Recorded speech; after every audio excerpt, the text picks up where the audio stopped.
kali ini aku mau ngebahas tentang perkembangan di kota aku sendiri ya, di Jambi tentunya ya.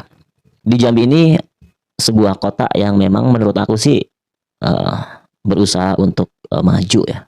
Walaupun pada dasarnya kita mempunyai pemimpin itu ya kita tahu sendiri beberapa tahun yang lalu seperti gubernur kita, bupati kita, ataupun beberapa perangkat desa yang bermasalah ya ada. Tapi itu hanya oknum dan tidak semua kepemerintahan itu seperti itu ya. Sebenarnya kalau berbicara tentang perkembangan daerah Jambi itu luas banget dari pemilihan yang sekarang itu lagi viral ya, pemilihan gubernur ya, yang mana ada calon-calonnya itu yang sudah pernah menjabat, namun dari jejak riwayat yang pernah mereka lakukan itu sepertinya masyarakat ini terasa kurang puas dengan kinerja mereka ya.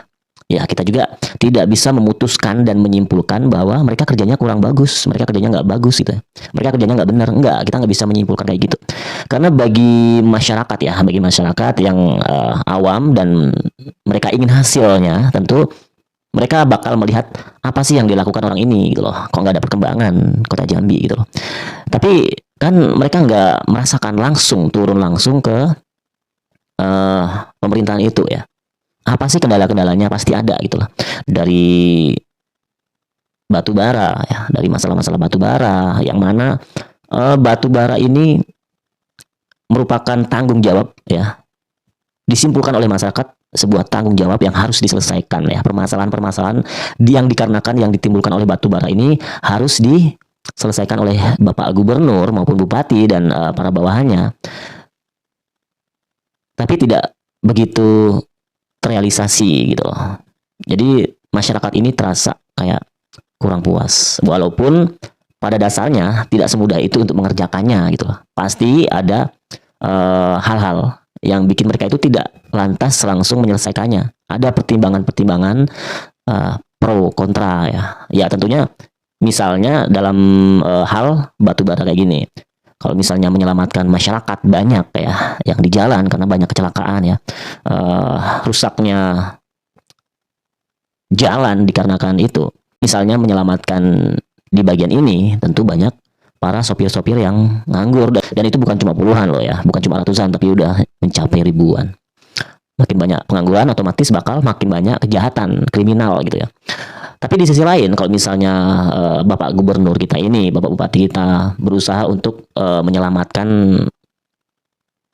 keadaan yang dialami oleh para supir batubara yang bikin macet gitu kan. Tapi di sisi lain ya gimana lagi, itu memang pekerjaan mereka dan sudah diwanti-wanti untuk tetap untuk berhati-hati ya. Tapi banyak banget timbul masalah setelah dicek ternyata tidak cukup umur untuk menjadi sopir batubara itu, dan ada beberapa oknum sopir batubara yang seenaknya gitu ya. Jadi banyak salahnya ya jadi pemimpin tuh ya. Dan karena dampak-dampak yang terjadi di lingkungan masyarakat ya, karena kebanyakan masyarakatnya yang dirugiin gitu loh. Bapak Gubernur juga sudah komunikasi ya, berusaha untuk komunikasi dengan para pengusaha itu ya, batubara. Ya nggak ada jalan keluarnya ya. Namun baru-baru kemarin, bulan-bulan kemarin memang terjadi sebuah keputusan dari pemerintahan Jambi untuk menghentikan aktivitas darat dari batubara. Dan tentunya banyak banget dampak-dampak resiko yang diambil gitu ya. Dan hal-hal yang kayak gini sudah tentu menjadi resiko yang harus diterima ya. Namun mau demo seperti apapun, apalagi anarkis kayak gini ya, jadi otomatis malah menimbulkan masalah baru ya, jadi pelaku pengerusakan ya. Dari keputusan ini akhirnya diambil kesimpulan bahwa memang harus di-stop dari jalur darat ya. Aktivitas tetap dilakukan namun melalui jalur sungai. Ya, angka kecelakaan menurun. Ya kan? Kemacetan juga hilang ya. Nggak seperti beberapa bulan yang lalu. Namun resikonya ada juga. Resikonya ya banyak sopir-sopir yang nganggur, ya kan, sopir yang nganggur. Namun itu masih bisa diambil solusi sih, karena mereka bisa mencari pekerjaan lain gitu kan, ya kan. Karena dengan adanya sopir yang ugal-ugalan ya. Ini oknumnya ya, sopir oknum ya, oknum yang ugal-ugalan. Sopir batubara yang ugal-ugalan. Mereka banyak banget ngerugiin loh. Yang pertama bikin macet ya, perjalanan dinas misalnya, perjalanan mau balik kampung misalnya. Itu susah gitu kan.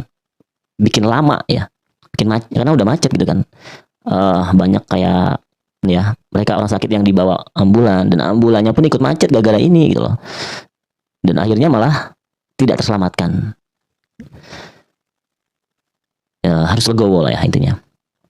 Ya, karena ya ini untuk kebersamaan masyarakat ya.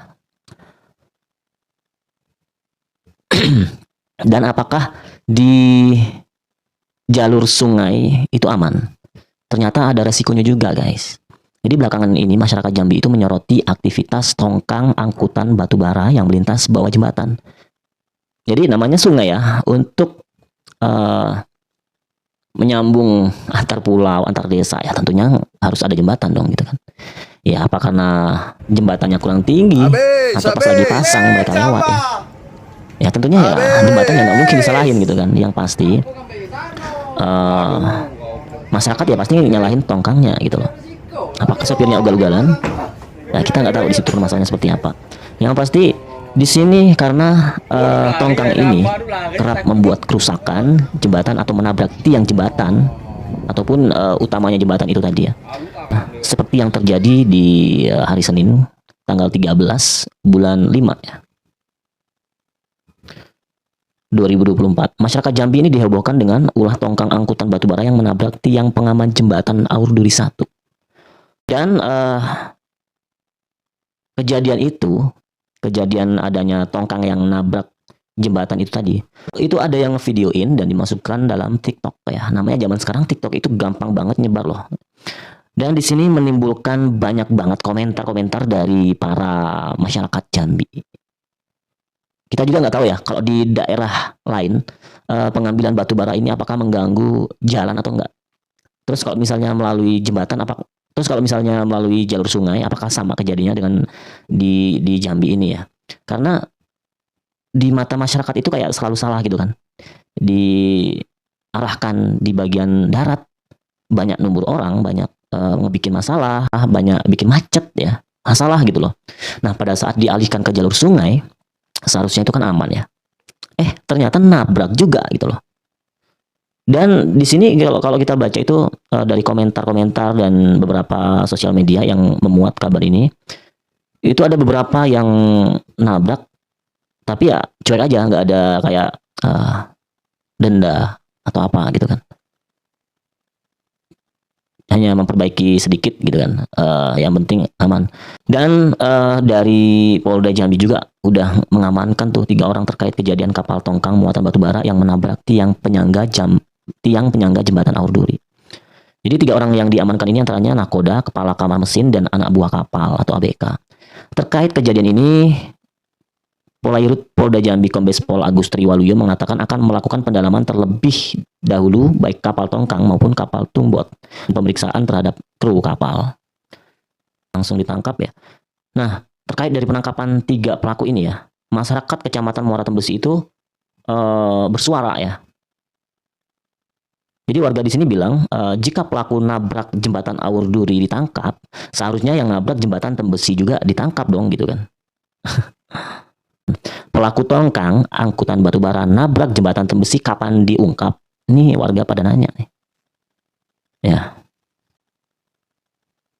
Jadi 2 kali jembatan Tembesi ditabrak tongkang angkutan batubara. Warga hati-hati melintas karena terasa goyang. Jadi buat para pemirsa yang nggak tahu Tembesi itu di mana? Tembesi itu ada di daerah Batanghari lah ya. Batanghari itu di mana? Di kota Jambi. Jambi itu cari aja ya. Daerah Sumatera ada di situ kota Jambi, dekat dengan kota Palembang ya.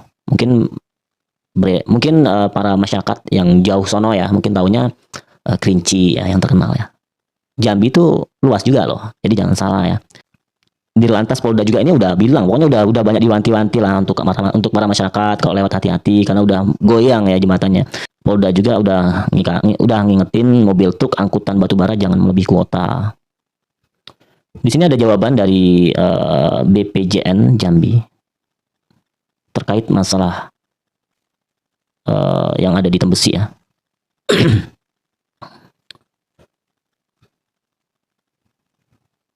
Karena dari permasalahan ini warga Tembesi menilai bahwa pemerintah atau pihak yang berwenang lamban merespon kejadian. Udah 2 kali ya. Jadi Kepala Balai Pelaksana Jalan Nasional BPJN Jambi Ibnu Kurniawan saat diwawancarai menjelaskan dalam beberapa hari ini viral jembatan Tembesi ditabrak tongkang batu bara. Ini kata beliau, ya kami sudah mengetahui jembatan Tembesi ditabrak tongkang batu bara dan menjadi viral. Dikatakan juga dari Ibnu Kurniawan ini, tongkang yang nabrak itu bagian pilar utama dari arah Jambi. Yakni kalau salah itu, ya ini kalau tidak salah itu ada 2 dari 14 pilar sebagai fondasi utama. Akibatnya menyebabkan sedikit gerakan, tapi jangan takut untuk masyarakat karena secara struktural itu masih layak untuk dilalui oleh kendaraan bermuatan normal. Ia juga menjelaskan pihaknya akan melakukan tindakan agar perusahaan tambang yang memiliki tongkang tersebut untuk diproses secara hukum. Atas kejadian ini kita menunggu dari proses hukum dari aparat penegak hukum. Nanti kalau sudah jelas siapa yang nabrak, nanti kita akan melakukan perbaikan jembatan Tembesi ini. Nah, di sini kayak ada denda kayaknya nih, bakal didenda tuh orang yang nabrak kemarin. Masih dicari ya guys ya. Sementara masyarakat Jambi, Kabupaten Batanghari menunggu tindakan nyata dari pihak aparat penegak hukum dan pihak berwenang untuk tindak lanjut kasus ini. Masih tunggu ya, masih nunggu dulu. Semoga kejadian-kejadian yang terjadi itu bisa mengurangi resiko ya, karena banyak beberapa yang sudah ditangkap.